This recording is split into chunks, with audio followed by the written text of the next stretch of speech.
Buenos días a todos, hoy presentamos una nueva clase del módulo de anemia. Anemias hemolíticas. Síndrome hemolítico. La hemólisis se define como la destrucción acelerada de los hematíes que implica un acortamiento sustancial de su vida en la circulación, cuyo valor normal es de 120 días. La hemólisis, y también la hemorragia, provoca un aumento de la producción de hematíes en la médula ósea, eritropoiesis compensadora, que puede alcanzar hasta 6 u 8 veces el ritmo basal. La hemólisis puede estar compensada y no causar anemia o acompañarse de anemia cuando el aumento de la eritropoiesis resulte insuficiente para compensar la destrucción de los hematíes. El síndrome hemolítico comprende el conjunto de síntomas, signos y datos analíticos debidos tanto a la hemólisis como a la eritropoiesis compensadora. Las manifestaciones clínicas y analíticas pueden variar según la etiología de la hemólisis, la gravedad y la duración de la misma y si es predominantemente intravascular o extravascular. Cuadro clínico. Las principales manifestaciones clínicas son comunes a todas las variantes etiológicas de hemólisis y dependen de la duración del proceso hemolítico y de su intensidad. Síndrome anémico. Será más marcado al aumentar el grado de anemia y la rapidez con que se instauró. En la hemólisis compensada puede faltar por completo. Ictericia. Suele ser leve o moderada e incluso puede estar ausente. A diferencia de la de origen hepatobiliar, no se acompaña de prurito y es típicamente acolúrica. Crisis aplásica o eritroblastopénica. Afecta sobre todo a pacientes con anemia hemolítica congénita, por ejemplo, drepanocitosis, talasemia, esferocitosis hereditaria. Se manifiesta por una caída brusca de la cifra de hemoglobina, con reticulocitopenia y marcada disminución de los precursores eritroides en el aspirado medular. En su gran mayoría se deben a la infección por el parvovirus humano B19. Crisis hemolítica. Es la manifestación clínica típica de algunas anemias hemolíticas adquiridas, por ejemplo, hemoglobinuria paroxística nocturna, o congénitas, por ejemplo déficit de glucosa, 6-fosfato. También puede complicar el curso de otras anemias hemolíticas congénitas, principalmente la drepanocitosis, en la que la crisis suele deberse al secuestro esplénico de los hematíes. Cursa con agravamiento brusco de la anemia, reticulocitosis y empeoramiento de los datos analíticos de hemólisis. Crisis megaloblástica puede verse en cualquier anemia hemolítica y está causada por el déficit de ácido fólico provocado por el elevado consumo de esta vitamina en la eritropoiesis compensadora. Se presenta de un modo más gradual que la crisis aplásica o la hemolítica y cursa con reticulocitopenia y megaloblastosis en el aspirado medular. Litiasis biliar. Es una complicación típica de la hemólisis crónica, sobre todo de la de origen congénito. Los cálculos están formados por bilirrubinato cálcico. Esplenomegalia. Es un hallazgo constante en las anemias hemolíticas congénitas con excepción de la drepanocitosis. También es frecuente en la anemia hemolítica autoinmune. Anomalías esqueléticas. Se deben a la expansión de la médula ósea por la eritropoiesis compensadora durante el período de crecimiento óseo y afectan principalmente a los niños con anemia hemolítica congénita mal controlada. Las anomalías más típicas son la turricocefalia, el cráneo en cepillo, engrosamiento y estriación del frontal y de los parietales, visibles en la radiografía del cráneo, las malformaciones del maxilar y la maloclusión dentaria. Datos de laboratorio. Las anomalías analíticas son de dos tipos. 1. Las que reflejan la expansión de la eritropoiesis compensadora, y 2. Las producidas por la destrucción de los hematíes y el hipercatabolismo de la hemoglobina. Además, pueden encontrarse anomalías propias de la etiología de la hemólisis. Datos de laboratorio de eritropoiesis compensadora. Reticulocitosis. Los reticulocitos son hematíes recién salidos de la médula ósea que aún conservan la trama, retículo, de ribosomas en el citoplasma, la cual puede ponerse de manifiesto mediante tinciones especiales, por ejemplo azul de cresil brillante, naranja de acridina. En condiciones basales, los reticulocitos se convierten en hematíes maduros antes de 24 horas, aunque este plazo puede aumentar a 2 días o más cuando la eritropoiesis compensadora sea muy marcada.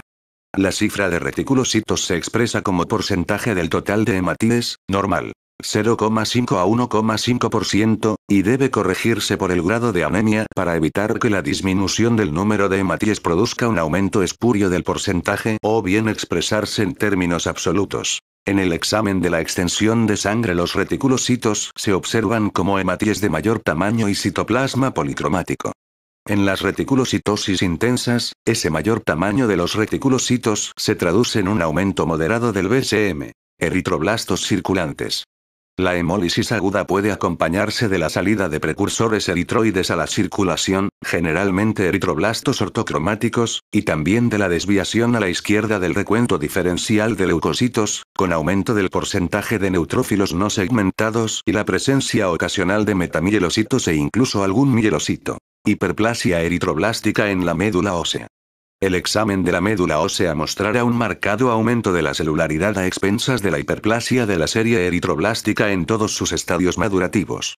También pueden observarse fenómenos de eritrofagocitosis y un aumento del número de sideroblastos y del hierro macrofágico debido a la aceleración del recambio férrico secundario a la hemólisis. Datos de laboratorio indicativos de la destrucción de los hematíes. Hiperbilirrubinemia.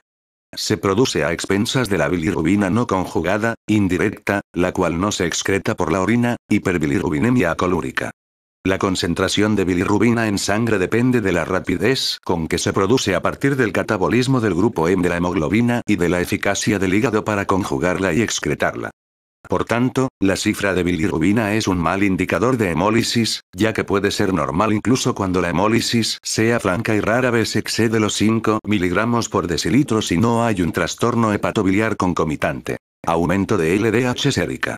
En la hemólisis la actividad LDH sérica aumenta por liberación del enzima desde el hematíe.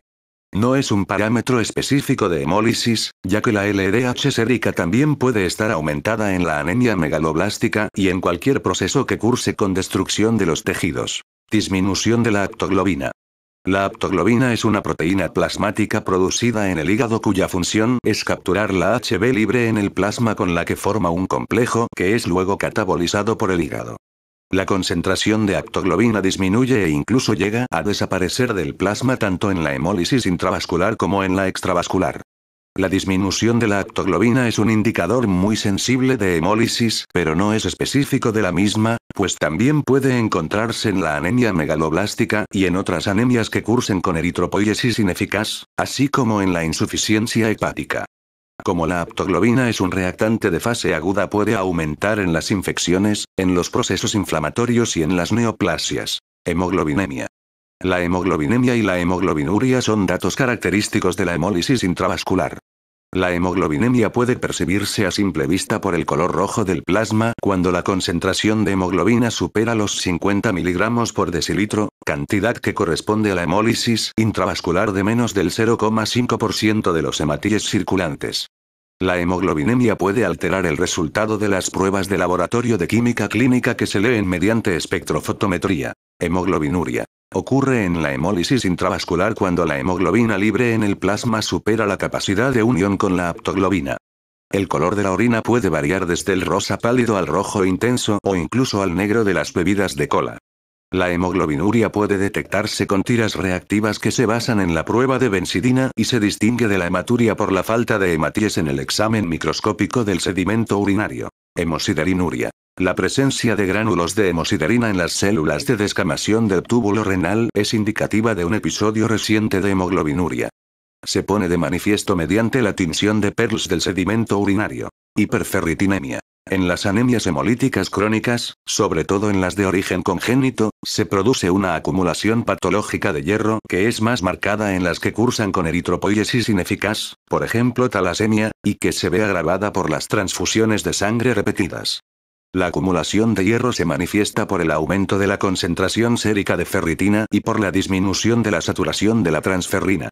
Las anemias hemolíticas que cursan con hemoglobinuria crónica, por ejemplo hemoglobinuria paroxística nocturna, suelen acompañarse de un déficit de hierro debido a la pérdida de este elemento por la orina. Diagnóstico. La historia clínica y los datos de laboratorio suelen ser suficientes para establecer el diagnóstico de síndrome hemolítico, de modo que solo en raras ocasiones ha de recurrirse a medir la vida media de los hematíes por métodos isotópicos. En el diagnóstico diferencial debe tenerse en cuenta que la hemorragia oculta, por ejemplo hematoma retroperitoneal, o la anemia megaloblástica pueden presentar muchas de las anomalías analíticas consideradas como típicas del síndrome hemolítico. Una vez establecido el diagnóstico de hemólisis, deberá investigarse la etiología de la misma mediante los exámenes complementarios que se indican en los capítulos correspondientes a cada una de las enfermedades.